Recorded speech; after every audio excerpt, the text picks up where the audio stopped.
Ya, pernyataan dari PAN yang seolah mengingatkan publik Pilpres lalu seakan menegaskan Pilgub DKI tak sekedar pemilihan kepala daerah tapi juga ada gengsi tingkat nasional. Kita akan membahasnya bersama dengan Ketua DPP Partai Amanat Nasional, ada Bang Saleh Daulay, dan juga juru bicara PKS ada Mas Pipin Sopian. Selamat malam Bang Saleh dan juga Mas Pipin, apa kabar? Malam, Assalamualaikum. Baik, saya ingin ke Bang Saleh terlebih dahulu. Bang Saleh, sebelumnya PAN mengatakan bahwa mudah mengalahkan Anies Baswedan di Pilkada Jakarta seperti Pilpres tahun lalu. Apa maksudnya Bang Saleh? Anda yakin bisa mudah mengalahkan Anies Baswedan? Ya, pertama saya koreksi ya, bukan nggak ada kata mudah di situ. Bisa dikalahkan. Itu yang benar gitu, bisa dikalahkan karena memang terbukti dari waktu kita Pilpres kemarin itu memang kita bisa mengalahkan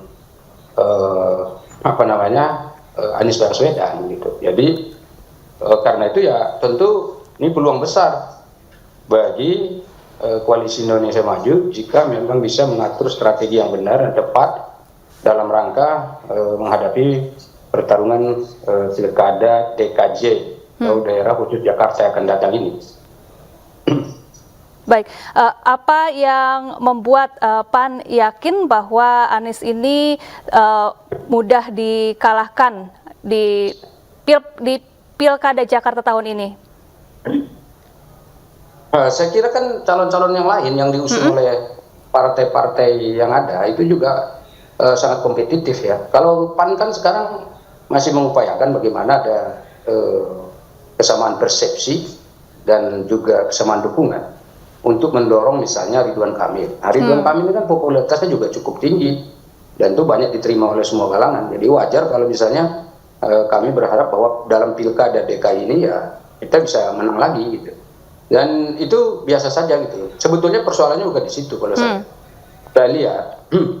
Yang saya soal salah satu kemarin itu adalah ini kan calon-calon yang muncul ini adalah calon-calon yang diusung oleh partai-partai politik. Nah gitu, memang siapapun boleh dicalonkan dan mencalonkan diri, itu boleh.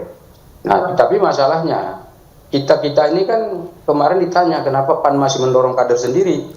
Ya karena memang kami punya kader yang siap dan layak untuk didorong untuk menjadi kepala daerah di Jakarta. Jadi kami yakin bahwa Ibu Zita Anjani itu udah punya pengalaman, kan dia wakil ketua DPRD sekarang. Jadi sudah biasa menghadapi isu-isu yang berkenaan di Jakarta, udah familiar, dan udah paham gitu bagaimana cara mengatasi, menangani, dan seterusnya. Jadi ini tinggal bagaimana kita cari simulasi yang tepat. Mana tahu ini bisa digandengkan dengan salah satu calon gubernur yang ada. Ya gitu. Kami kan juga rasional, kami tidak mendorongkan Mbak Zita itu sebagai gubernur, tapi calon wakil gubernur yang bisa kita sandingkan dengan calon-calon yang ada, termasuk misalnya kan kemarin kita sebut ada Ridwan Kamil, kemudian ada juga yang mengusulkan Kaisang, ada yang mengusulkan misalnya calon-calon yang lain yang menjadi perhitungan dan pertimbangan dari PAN itu maksudnya. Baik, kita ke Mas Pipin Sopian, juru bicara PKS. Mas Pipin, bagaimana tanggapan Anda terkait PAN yang menyebutkan bahwa Anies ini bisa dikalahkan seperti Pilpres kemarin? Ya, Mbak Safa, saya kira ini kabar gembira bagi kami ya. Bang Saleh Daulay mewakili dari Partai PAN menyatakan bahwa bisa dikalahkan, artinya memang nanti ke depan kita punya partner, punya lawan yang cukup untuk di Pilkada Jakarta. Bagi kami, demokrasi itu penting. Jadi ketika ada salah satu calon misalnya sudah dideklarasikan dan kita berharap memang ada calon lain yang juga siap untuk dideklarasikan oleh partai-partai. Sehingga nanti masyarakat tidak seperti beli kucing dalam karung. Jadi saya sangat senang sekali pernyataan Bang Saleh Daulay bahwa di tengah ada isu bahwa ini jangan-jangan Pak Anies nanti lawan kotak kosong karena terlalu kuat elektabilitasnya. Nah, dengan pernyataan Bang Saleh ini menurut saya ini sangat bagus untuk iklim demokrasi kita ya, sehingga nanti pertarungan yang fair yang kita harapkan pada Pilkada Jakarta ini bisa terjadi. bagi kami yang penting ingat ini dengan lapangan yang datar, ya ada keadilan, ada fairness di Baik. situ, tidak ada upaya-upaya untuk melakukan politisasi macam-macam, sehingga pertarungan di Pilkada Jakarta ini bisa adil dan bisa memenuhi rasa keadilan bagi semua kompetitor.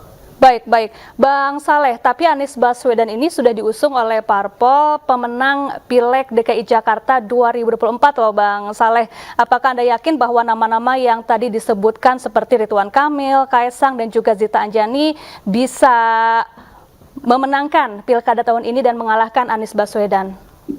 Jadi semua calon yang ada di DKI ini belum ada yang pasti bisa maju, Mbak. Sebab apa? Tidak ada single majority di DKI, DKJ yang memang bisa dapatkan tiket sendiri. Termasuk diantaranya ini PKS. PKS itu kurang 4 kursi. Iya. Karena itu kalau misalnya sekarang PKS dorong Anies, kemudian dorong Sohibul Iman, lalu mereka menyebut namanya Aman misalnya seperti itu, ya berarti kan masih kurang 4 lagi kursinya. Jadi karena itu belum bisa maju, dan mereka sekarang sedang lakukan konsolidasi dengan partai-partai lain, termasuk diantaranya Nasdem, PKB. Tapi kalau yang saya ikuti dari media, Nasdem dan PKB ini kelihatannya lagi lirik-lirik lagi nih, kok kenapa begini, kok langsung terlalu cepat nih PKS mendorongkannya, dapat 2 gubernurnya, dapat wakil gubernurnya dari mereka juga begitu. Jadi belum ada sebetulnya satu pasangan calon pun di DKI yang sudah punya perahu. Nah itu satu. Yang kedua, kalau kami kan ada Koalisi Indonesia Maju. Coba lihat di Jawa Timur, ya kan? Jawa Timur itu kita Koalisi Indonesia Maju itu kokoh gitu, karena ada Gerindra, ada Golkar, ada PAN, ya, kemudian ada Demokrat. Sama kita di sana itu udah sangat lebih dari cukup gitu.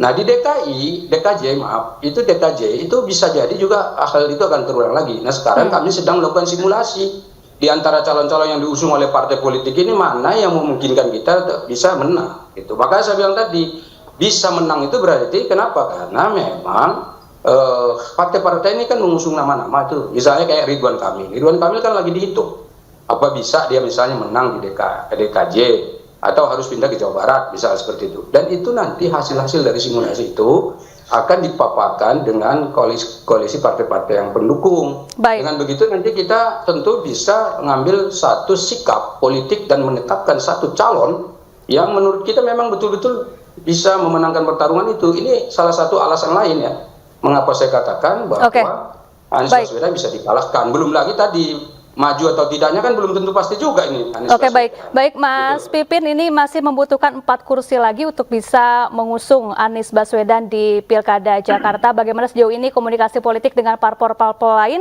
Kita akan lanjutkan usai jeda. Jangan kemana-mana pemirsa, tetaplah bersama kami di iNewsroom.